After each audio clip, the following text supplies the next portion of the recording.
Jusqu'à ces dernières années, c'était un sport de riches. Ça l'est peut-être encore. En tout cas, avant, on allait au sport d'hiver, comme les gens bien allaient prendre les eaux à la belle époque.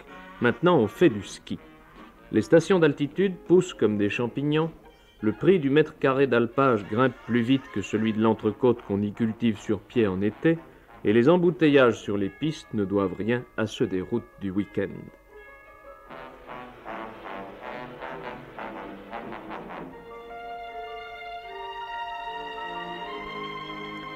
Pour enquêter sur ce phénomène, nous nous sommes limités à la France parce qu'il fallait choisir un exemple et parce que la croissance du nombre des skieurs y est sans doute la plus spectaculaire.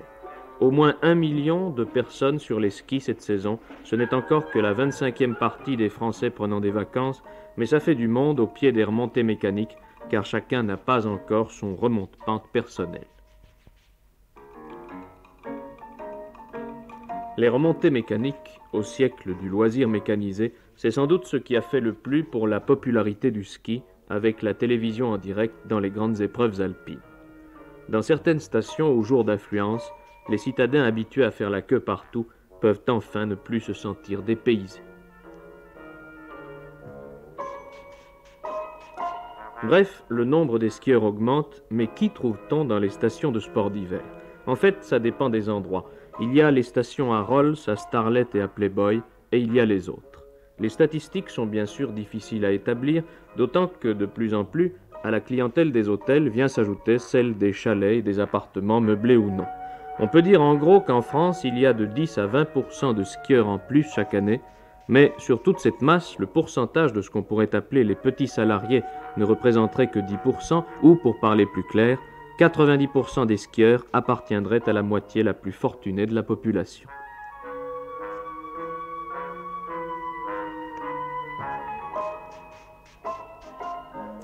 Toujours est-il que pour adorer le dieu ski, devant lequel il convient d'ailleurs de se prosterner avant chaque office, il y a de plus en plus d'adeptes, et des adeptes qui deviennent de plus en plus difficiles à mesure qu'ils grandissent non seulement en âge, mais aussi en sciences et en technique du ski. Car c'est sans doute aussi ce qui fait la vogue de ce sport, où à une époque de loisirs servis chaud et prêt à l'emploi, on trouve à la fois le dépaysement, le soleil, de l'air en principe pur, des paysages qui récompensent celui qui songe à les regarder, et surtout la nécessité de se vaincre sans cesse soi-même pour progresser non sans mal, jusqu'à en tirer un plaisir vraiment complet.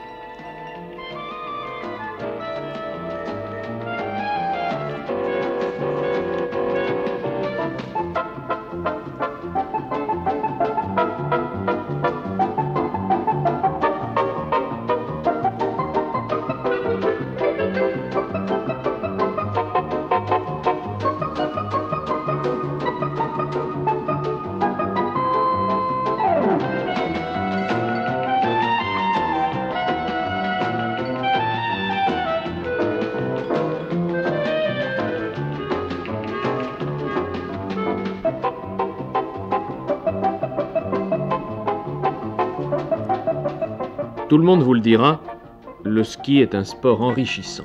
Enrichissant dans tous les sens du terme d'ailleurs, car la montée en flèche du nombre des skieurs a créé un secteur d'industrie extrêmement florissante. L'industrie et le commerce ont besoin dans une économie comme la nôtre de publicité, et sur ce plan-là, les fabricants français ne doivent pas se plaindre. Les skieurs tricolores ont trusté les victoires ces derniers mois, et on peut dire que depuis Austerlitz, jamais le citron d'une victoire n'avait été exploité aussi à fond que celle des championnats du monde de Portillo.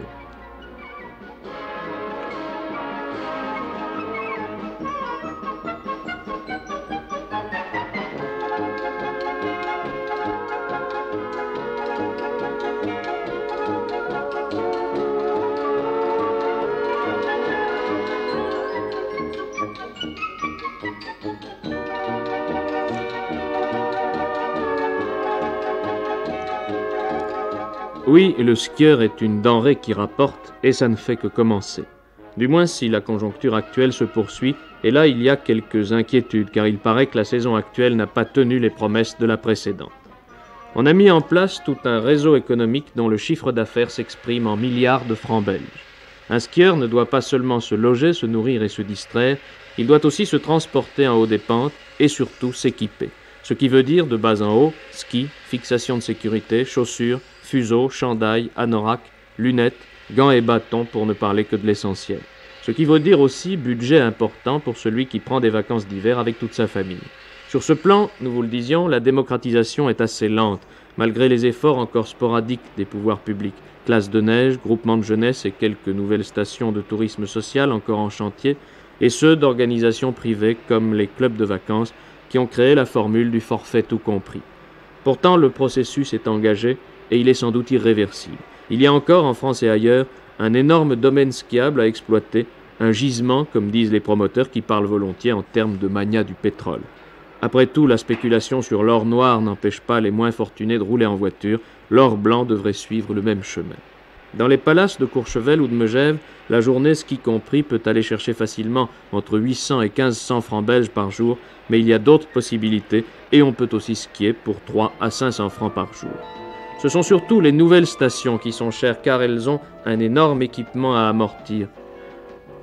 Monter une station nouvelle, c'est une affaire de spécialistes. C'est ainsi qu'on retrouve très souvent dans l'équipe dirigeante d'une station nouvelle un ou plusieurs anciens champions. Le nom de celui-ci vous est sans doute encore familier. Jean Vuarnet, champion olympique de descente en 1960 à Squaw Valley, une victoire qui a fait de lui un administrateur et même un financier d'occasion, directeur technique de la nouvelle station d'Avoriaz.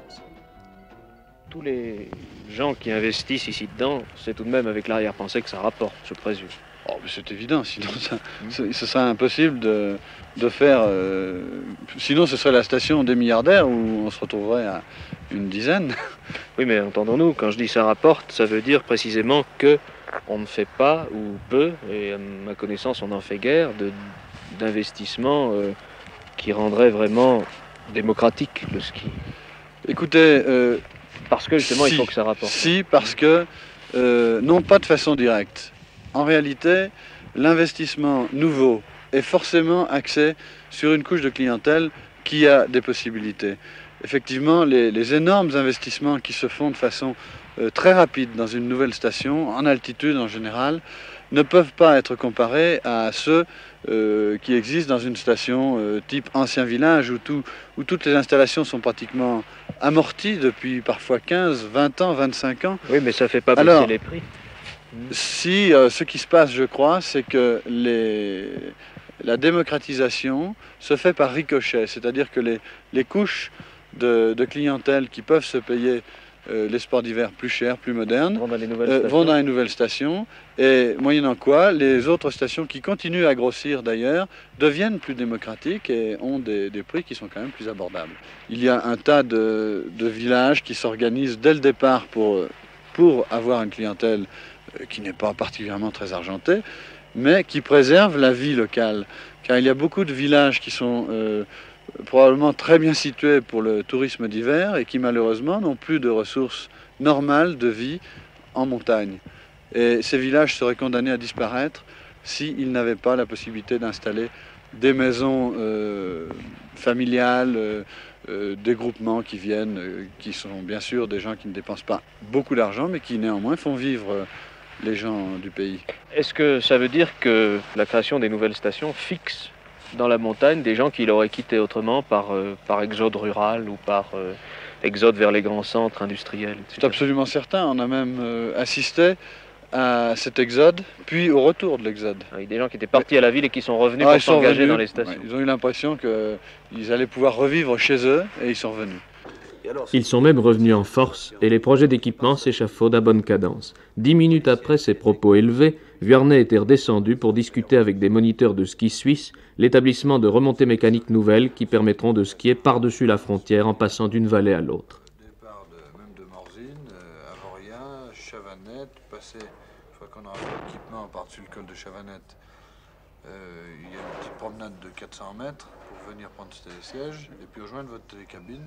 Et aller se manger une bonne raclette au bord du Fendant. Oui, on risque même d'aller jusqu'à Champéry, parce qu'une petite installation aérienne ici n'est pas un problème. Pour celui qui crée une nouvelle station, les possibilités créatrices sont innombrables puisqu'il part de zéro. Une fois qu'il a respecté ces impératifs que sont l'altitude pour avoir de la neige toute l'année, l'ensoleillement de la station mais avec des pistes sur les versants nord pour la qualité de la neige, la possibilité d'augmenter au fur et à mesure le nombre de kilomètres de pistes, les possibilités d'accès et d'approvisionnement, il a le champ libre, et pour des architectes imaginatifs, il y a du travail. Ceux-ci, par exemple, ont créé un style nouveau. Sur le plateau d'Avoriaz, en Haute-Savoie, au-dessus de la vieille station de Morzine, on construit une cité futuriste dont les promoteurs pensent qu'elle sera une sorte d'idéal. 3 jeunes architectes français y ont dessiné des maisons qui ont l'air de sortir du rocher, à moins que ce ne soit du chaos quaternaire. Ici, il n'y aura pas de voitures, mais seulement des traîneaux tirés par des chevaux ou des rennes, à la rigueur des chariots électriques. Pour éviter les formes cubiques qui jurent, paraît-il, avec la montagne, il n'y a pratiquement pas d'angle droit, ni à l'extérieur, ni à l'intérieur des habitations.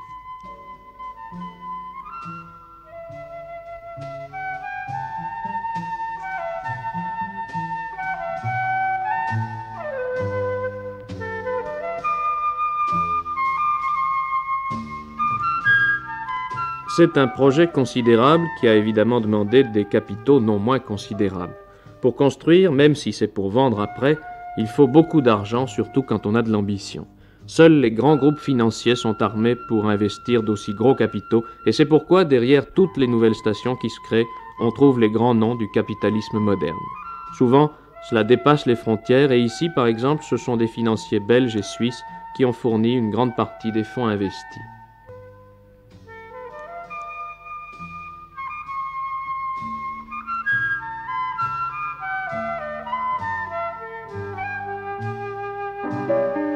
Nous voulons à Avoriaz, justement, créer une nouvelle façon d'organiser ses loisirs d'hiver, une nouvelle façon de passer ses vacances d'hiver. Et nous espérons que ça leur plaira. Dès à présent, les premières réactions de nos clients sont très très favorables. Nous pensons que nous sommes sur la bonne piste. C'est le cas de le dire. Donc, pas de voiture, ça veut dire pas de bruit, pas de fumée. Pas de bruit, pas de fumée, pas d'odeur, et ceci implique tout un tas de conséquences, indépendamment des voitures. Chauffage, Pas de chauffage au mazout. C'est une ville vraiment même plus du 20e, je pourrais presque dire du 21e siècle. C'est un chauffage entièrement électrique. D'autre part, c'est de la circulation en traîneau. Enfin, vous voyez, on essaye de faire une synthèse entre tout ce que le progrès amène d'extraordinaire et tout ce que le passé avait lui aussi de sensationnel. Vous parlez un peu comme un poète quand vous parlez d'Avoriaz. Mais nous le voulons absolument. J'ai commencé les premiers mots que je vous ai dit, je vous ai parlé de rêve tout à l'heure. Et tous ensemble, si vous voulez, les promoteurs, les architectes, les gens qui sont forcés, qui sont chargés d'organiser, de faire vivre cette station, nous vivons tous un rêve. Et c'est le langage de la poésie qu'on doit toujours utiliser pour Avoriaz. Je suppose que de temps en temps, vous redescendez tout de même sur Terre, ne serait-ce que pour de basses questions matérielles. Et le rêve n'est pas toujours compatible avec certaines notions d'argent et de... Il faut bien que l'argent vienne de quelque part aussi. D'habitude, ceux qui mettent de l'argent quelque part espèrent le récupérer et même un petit peu augmenter de préférence. Est-ce que ceci n'est pas vraiment à très long terme? Est-ce que il semble qu'il n'y ait pas de rentabilité immédiate? Il semble que... Bien, comme toutes les opérations immobilières importantes, il y a une rentabilité qui est importante, mais qui n'est pas à court terme. Dans le fond, tout le problème est de savoir si on veut gagner 5% en 5 ans ou 10% en 10 ans. Les chiffres n'ont aucune valeur, c'est une image, si vous voulez. Eh bien, dans l'opération d'Avoriaz, c'est une opération qui doit être très intéressante sur le plan financier et qui est à plus long terme. Je crois que c'est assez logique. Donc, il y a tout de même moyen de concilier une sorte d'idéal que vous voulez atteindre avec... une rentabilité honnête, disons, pour des... c'est le cas. Vous savez, je ne crois pas que les promoteurs auraient trouvé beaucoup d'argent s'il s'agissait d'une œuvre de bienfaisance pour les pauvres gens qui veulent venir faire du ski à Avoriaz. C'est parce que c'est une opération qui, sur le plan financier, doit être intéressante que nous avons réussi à trouver les capitaux nécessaires. Alors dites-moi, vous avez des capitaux privés et évidemment, on ne peut pas demander, comme vous le dites, à des gens qui investissent leur argent d'être des philanthropes, mais est-ce que ceci se passe en dehors de toute intervention des pouvoirs publics? Est-ce que c'est pas le rôle de l'État de favoriser aussi les sports d'hiver et d'y amener même une clientèle qui n'est pas la vôtre, c'est-à-dire une clientèle non fortunée? Eh bien, effectivement, ça serait en partie le rôle des pouvoirs publics, mais vous connaissez la situation des pouvoirs publics en France. Pratiquement, nous avons un gros soutien moral. Accessoirement, un soutien financier par l'intermédiaire des organismes financiers de prêts à long terme, à moyen terme. Mais il est bien certain que sur un plan général, nous sommes forcés de nous débrouiller nous-mêmes avec l'argent des groupes financiers privés.